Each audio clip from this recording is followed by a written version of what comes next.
A friend is buying the house next door to ours, and yesterday I was transfixed as inspectors came to scrutinize that house and to tell what needed fixed. After 50 years of service, that house proudly stood while they inspected.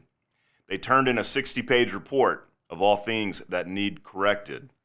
As I watched them, it made me wonder. I was moved to introspection. If this old house we live in could pass such close inspection. After 30 years of living here, I am painfully aware, like all of us, this old house shows its wear and tear. The laundry room's still incomplete, the French doors stick after a rain, and why some of the light switches work reverse is difficult to explain. I'm sure the wiring's not up to code, and there's that upside-down hanging door.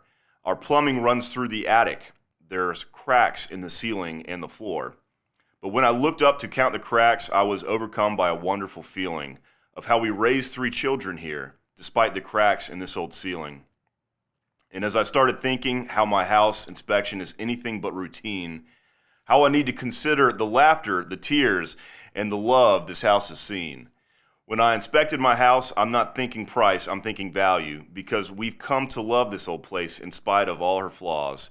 And herein lies the difference.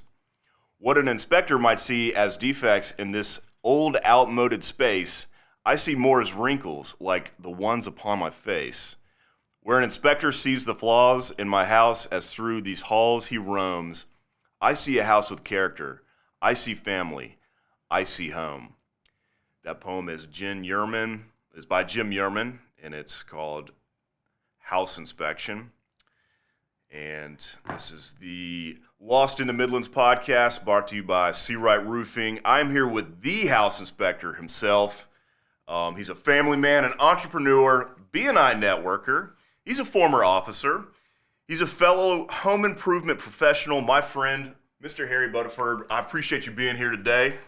And it's a pleasure being here. Heck yeah, I'm excited to hear about everything you got going on. You know, reading that poem, I can see why it's so important to have a home inspector because sentimental value doesn't translate, does it? You know, emotions always takes into account when you're buying or selling a home. So that's one thing that is awesome about home inspectors is home inspectors, we're that third party that's going to be there to. It's funny to say, but you know, I get contracted to go talk crap about somebody else's house. Is what I get done. We'll get to do so. Heck yeah, and you do a great job. Oh yeah, absolutely. Great job. Before we get into business stuff, I do want to jump into your past, hear a little bit about your upbringing, where you're from, and that sort of stuff. So where are you from? Okay. So I'm actually from Williston, South Carolina. A lot of people probably don't know where Williston is. It's down in rural Barnwell, South Carolina. Nice. That's where I grew up at. Came to the Midlands after I graduated from college and met my wife, and we got married and started a family here in Irmo. Heck yeah. Well, did you play sports coming along? I did. I grew up playing football, and then, of course, when I went off to college, Lander University does not have a football team, so I did nothing. Except worked. Heck yeah. And where is Lander? Lander's up in Greenwood. Greenwood, okay. The bustling city of Greenwood, South Carolina now. Heck yeah. So. It's a cool place. Oh, yeah. And what was your next move after college? So I actually went to college I started with business, and my goal was to get into real estate at some point, and then the real estate market kind of went in the tank. And so I decided at that point, and I was like, all right, well, drawback plan is law enforcement, and that's always going to be, you know, a guaranteed job somewhere. There's always criminal activity. So did law enforcement for about 12 years, and finally decided to get out and own my own time. So heck yeah. There's a parallel here, it seems like, and I'm not a former police officer, but I got to imagine you have to be good at interacting with people, just like in business, right? I mean, absolutely. So it's one of those things that with law enforcement, I used to be the type of person that, you know, I kind of want to stay in my shell, and you can't be an introvert and be in law enforcement. So it allows me to get out there and interact with people. Yeah. And be able to provide the best customer service I can for people as well. So, heck yeah, that's awesome. And you being a home inspector, that is a big difference from being in law enforcement. Oh yeah. What was there had to have been some kind of inspiration here. So whenever I got out of law enforcement, I did a brief stint in insurance. Prior to going into law enforcement, even through my law enforcement career, I did residential construction as well. I grew up with a residential construction background, did that for 15 plus years. And one day, talking to my dad, who is still in residential construction, and he said, I see that you're not happy with what you're doing. He goes, have you thought about getting into home inspections? And I was like, no. I was like, I haven't thought about that. And so I got into home inspections because I like working with my hands. I don't like sitting around. I like the aspects of buildings and homes and, the character that they have, just like what was in the poem. Yeah. I like looking at those things, whether it's a brand new construction that's got new construction practices, or it's a 200-year-old home that, has been standing the test of time. So yeah, a lot of details. Oh, yeah, absolutely. And so when you worked with your dad, what kind of stuff were y'all doing? Were you doing carpentry, a little bit of everything? So, we would do everything from, build homes, we'd remodel. We used to, my dad also has a cabinet shop on the side, so we did custom cabinets, which you don't really see a whole lot of custom cabinetry anymore. Yeah. So, that's kind of an art that's kind of died a little bit. And, but yeah, it's kind of everything we did was, building homes and remodeling and, trying to make everybody's dreams come true. Heck yeah. Well, you definitely had an awesome background for what you're doing, but at some point you also had to take a big risk. Oh, yeah. Jumping out on your own. Tell me a little bit about that experience. So I started my business right out about 2 years ago. Stepped out as Palmetto Pro Home Inspection Services. Got licensed and everything. And, it was a learning curve jumping out.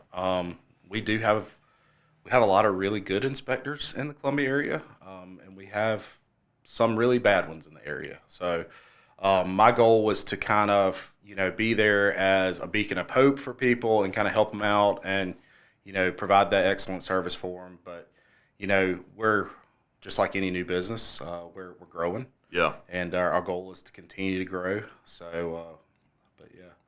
Yeah, it's interesting. You've been in business for 2 years, you say. Yep. The people that I've spoken with who've worked with you have given rave reviews and some really interesting aspects. One is your turnaround.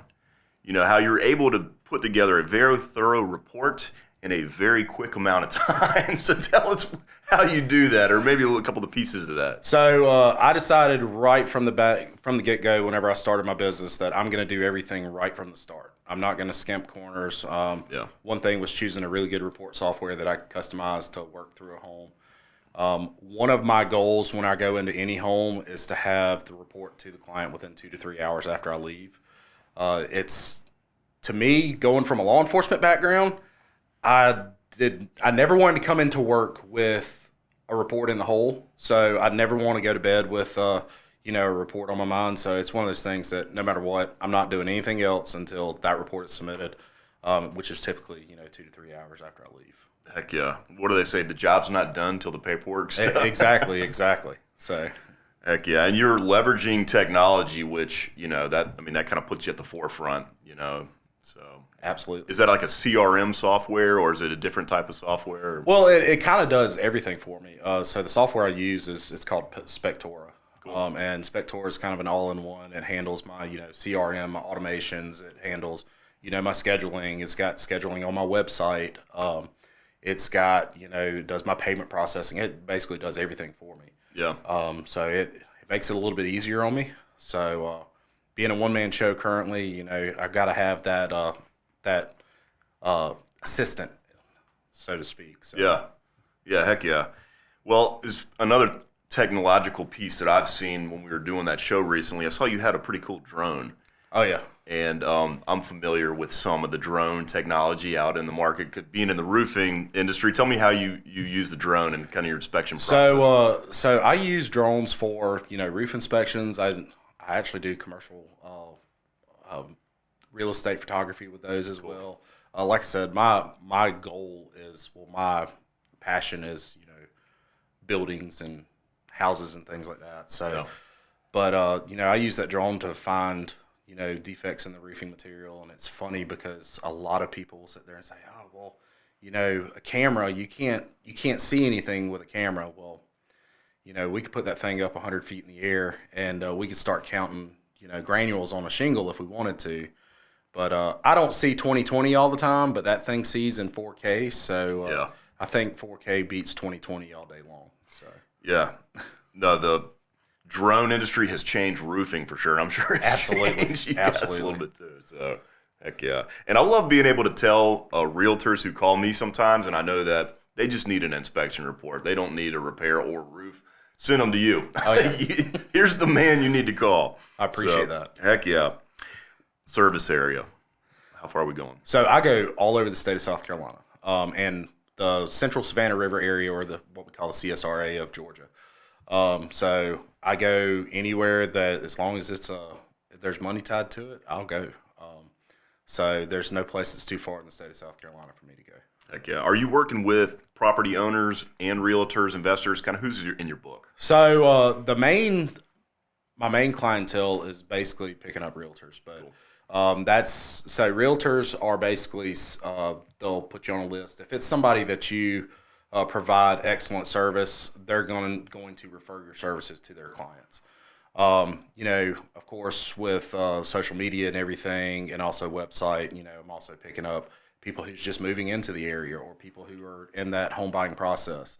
I really enjoy working with first-time home buyers. I like to break things down to them. Yeah. I like to educate people. I don't just like to go out there, do a report, send you a report that has, 30-something defects on it, and then you look at it and say, oh, my God, I shouldn't buy this house. I like to kind of walk you through the process of, these are little weekend projects that you can handle. Heck yeah. So yeah, that's awesome. Buyers, sellers, anybody. Okay, very cool. And being on the road, because I can relate here, just driving between appointments, going all over the state. So what are you listening to when you're driving down the road? It's funny because I listen to a lot of podcasts while I'm driving around. Listen to that. Of course, I'm a member of BNI, so listen to some of the Power of One stuff through BNI. Yeah. And just,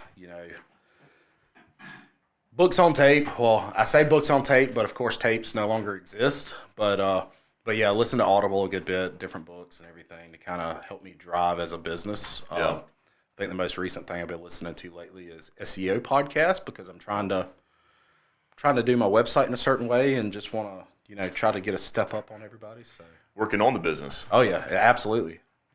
Awesome. Every time. Well, you mentioned BNI, and I'm a member. I think it's an awesome organization. Can you tell me how it's impacted your business? So I've been in BNI for a little bit over a year now, and so with me not having a name that is readily known in the Columbia area, there's not a whole lot of Bodifords that are up here. So, it's one of those things that I definitely have to build that reputation with people. And one of the things I decided whenever I started my business is I was going to join a BNI chapter to help me, make connections with other business owners. And, see how I could help them and see how they could help me. And, we could all live in perfect harmony and make money along the way. But I would say that BNI helped me probably take my business, where it is now. Whereas without BNI, it would have probably taken about 5 years or so to get to where I am now. Heck yeah. Wow. Yeah, that's awesome. Where can people find you? What's your handles? So Palmetto Pro Home. So on Facebook, Instagram, it's Palmetto Pro Home. TikTok, I'm starting to get a little bit more active in that. I got to remember to shoot videos from time to time, but kind of get forgetful on that on things. But also my website is www.palmettoprohome.com. So try to make it easy on people. Heck yeah. Awesome. Well, that's probably a good place to wrap up. Appreciate you coming on. I appreciate it. Lots of awesome services to be had over at Palmetto Pro Home, and we'll definitely keep you in mind for the future. Awesome. Thank you, sir. Yes, sir.